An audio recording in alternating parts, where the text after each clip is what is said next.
நெட்டில் வைரல் ஆகிற மேஜிக் ஸ்பான்ச்சை நானும் வாங்கி ட்ரை பண்ணலாம்னு சொல்லி பார்த்தா எங்கே பார்த்தாலும் சின்னாக்களுடைய கையச்சும் பென்சிலும் அப்படியுமா இருந்ததுனால நாங்களும் ட்ரை பண்ண மாட்டேன். வந்த கையோடையே உடைச்சிட்டு இதை அப்படியே கொண்டு போய்ட்டு சுவரில் தேய்ச்சி பார்த்தேன். தேய்க்கிறேன் அது போகுதே இல்லை. நாங்கள் ஏமாந்துட்டோமோ அப்படின்னு தோணுச்சு. அது பிறகு கொஞ்சம் மனசை தேய்த்துக்கிட்டேன்னு ஓகே 700 தானே, சரி 700ஓட போச்சு அப்படின்னு நினச்சி மனசை தேய்த்துற நேரம் திடீர்னு ஐடியா வந்துச்சு, ஏன் இதை தண்ணியில் போட்டு தேய்ச்சி பார்க்கக்கூடாது அப்படின்னு சொல்லி ஒரு தண்ணியில் லைட்டாக எடுத்துகிட்டு தேய்ச்சி பார்த்தா ஆமாம் போகுது அப்படின்ற மாதிரி ரொம்ப ஆச்சரியமாக இருந்துச்சு. ஆனாலும் எனக்கு டவுட், இது எப்படி போகுது அப்படின்னு சொல்லி பார்க்குற இடமெல்லாம் எங்கெங்கே அந்த கை சின்ன ஆள்ட கையெல்லாம் வச்சு நடந்து விளையாடிட்டு வந்து சுவர தொட நேரங்களில் ஊற்றப்படும் இல்லையா. ஸோ காலை தூக்கி சில நேரங்களில் படுக்கிற நேரங்களில் சைடில் வால்லெல்லாம் வைப்பாங்க. ஸ்டெப் சைடில் நடக்கிற நேரம் தொட்டுக்கிட்டே நடப்பாங்க. அறியாமலேயே அங்கங்கே கொஞ்சம் ஊற்றி ஆயிரும். ஸோ அதெல்லாம் தேய்ச்சி பார்த்தேன். இந்த ஃப்ளக்கெல்லாம் கூட தேய்ச்சி பார்த்தேன். நான் உண்மைக்குமே வெரி கேர்ஃபுல். இந்த ஃப்ளக்கில் வந்து நீங்கள் ரொம்ப தண்ணி போட்டு துடைச்சிடாதீங்க, அதுக்கு பிறகு கரண்ட் அடிக்கிறதுக்கு ரொம்ப வாய்ப்பு அதிகம். ஸோ துடைச்சி பார்த்தேன். ஆமாம், ரியலி உண்மைக்குமே சூப்பராக வேலை செய்யுது.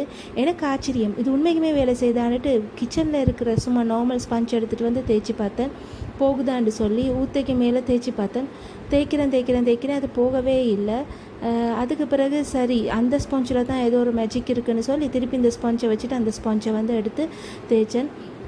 அதுக்கு பிறகு அதே ஊற்ற போக துவங்கினது. உங்களுக்கு நான் இன்னும் நிறைய எக்ஸ்பிரிமெண்ட் செஞ்சு காட்டுறேன். எனக்கு இதுகளை விட கூடுதலாக வந்து எனக்கு ரொம்ப பிடிச்சது வந்து இந்த பென்சில் மார்க் போகிறது. இது சாதாரணமாக இப்படி நாங்கள் தேய்க்க அந்த என்ன செய்யும், ஊற்ற வந்து சும்மா அப்படி கரைஞ்சி மற்ற இடங்களையும் படுற மாதிரியே இருந்தது. ஆனால் அந்த பென்சில் மார்க் படுற சுவர்களுக்கு வந்து உண்மைக்குமே சூப்பர். சின்னாக்கள் வச்சுருக்கிற வீட்டில் கண்டிப்பாக வாங்குங்க. இது என்னோடய டாட்டர் வந்து இந்த டேபிளை வந்து பென்சிலால் கீறி ரொம்ப நாசமாக போனது. இதை நான் ஏற்கனவே எத்தனையோ தடவை நல்லா ப்ளீச்சிங் பவுடர் போட்டு தேய்ச்சி ரொம்ப ப்ரஷ் பண்ணி தண்ணியில் போட்டு தேய்ச்சி தான் நான் ஒயிட் ஆக்குறது. திருப்பி அதை ஊற்றியாக. ஆனால் இது ரொம்ப சிம்பிளாக அந்த வேலையை முடிச்சிருச்சு. ஜஸ்ட் தண்ணியில் முக்கிட்டு தேய்ச்சி பார்த்தேன். உடனே அந்த ஒயிட் டேபிள் வந்து அப்படி ஒரு ஒயிட்டாக மாறினது. அது மட்டும் இல்லை, எங்கெங்கே இந்த பென்சில் அச்சிருக்கோம் அப்படியான பேரண்ட்ஸுக்கு, இந்த குழந்தை பிள்ளைங்க இருக்கிற வீடுகளுக்கு டெஃபினெட்லி இது உதவும். உங்களுக்கு நான் பாருங்கள், ஒரு இடத்த காட்டுறேன். பென்சிலால் என் டாட்டர் வந்து வரைஞ்சிருக்கிறா.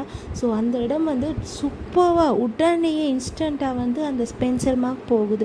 ஸோ கண்டிப்பாக சின்ன பிள்ளை வச்சுருக்கிறவங்க இந்த ஸ்பஞ்சை வாங்க. அது மட்டும் இல்லை, என்னோட இந்த குக்கர் வந்து நாங்கள் என்ன தான் குக் பண்ணதுக்கு பிறகு நான் வந்து ஹேண்ட் வாஷ் எல்லாம் போட்டு நான் இதை க்ளீன் பண்ணாலும் இதில் இருக்கிற அந்த ஒரு ஆயில் பிசு தன்மை வந்து போகிறதே இல்லை. ஆனால் இந்த மேக்ஸ் ஸ்பஞ்சால் வாவ், என்னோட குக்கர் கிடைச்சிட்டுன்னு தான் சொல்ல முடியும். மறுபடியும் சூப்பராக மாறிடுச்சு. அதனால எனக்கு ரொம்ப பிடிச்சிருக்கு. கண்டிப்பாக ட்ரை பண்ணி பாருங்கள்.